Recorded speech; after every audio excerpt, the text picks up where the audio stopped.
And right now at 6, we're on wildfire watch. ABC 15 tracking the fast-moving tunnel fire near Flagstaff, now charring more than 2,000 acres.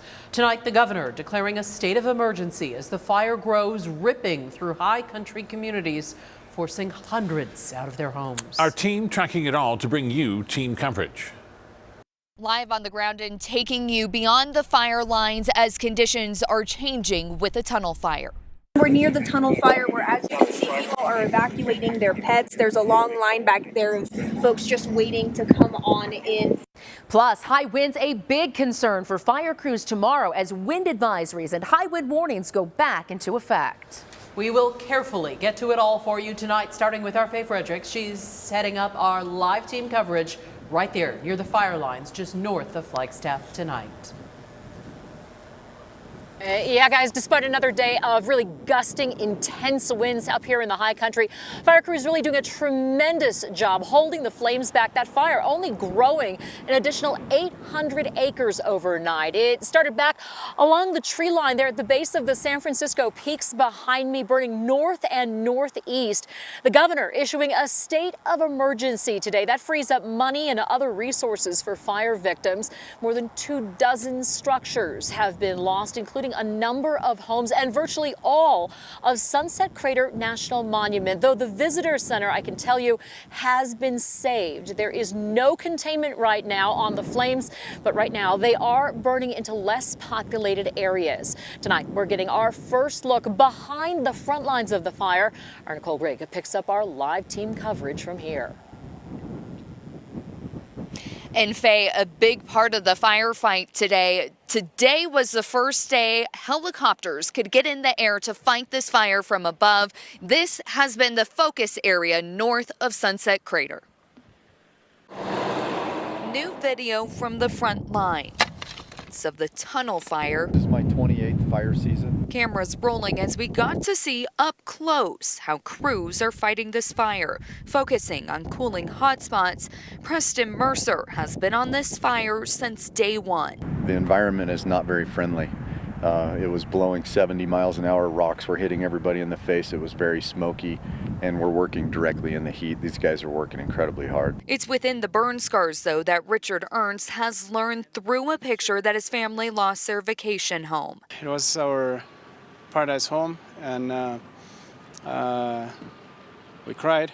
We cried a little bit. These are the before and after photos of their cabin not far from the Timberline Estates neighborhood. They were in Phoenix when they found out their property was gone. What did the picture show you?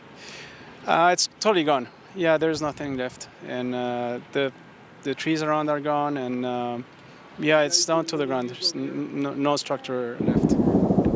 For the first time on Thursday, we saw air resources dropping water on the fire just north of Sunset Crater. There are now 4 20-person hand crews working around the perimeter of the fire as this fire is still growing, moving north. Whoa. For families like Sean McIntyre, they watched the fire inch closer to their property on day one. But with unpredictable winds Thursday and Friday, our car is packed. We are ready for any moment. That if we need to jump, we can get out of here. And the focus for today is protecting homes, protecting structures, as well as the watersheds that drain near them in several different locations. So fire officials say that's what they have been hoping to do all day. We have not had a latest update at this hour, but that was their goal for today. And Faye, the winds a concern tomorrow.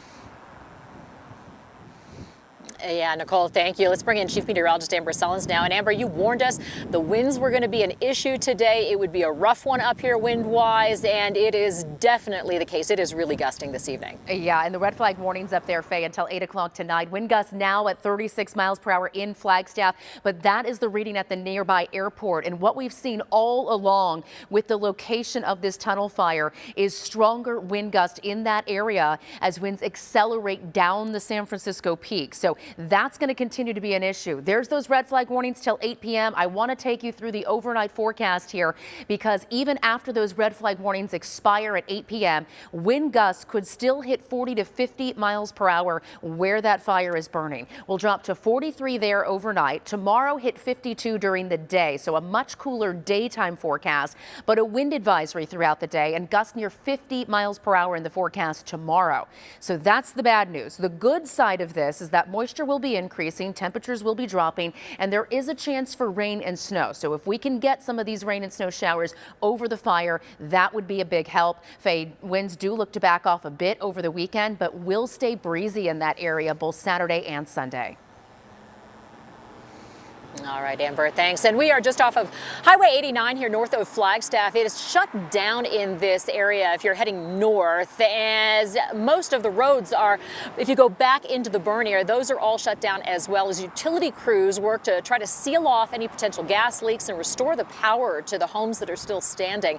Flames really hopscotched through this area. Rob Wilson says the fire ran right up to his doorstep, but unlike 5 other neighbors living on his same block, his house was spared.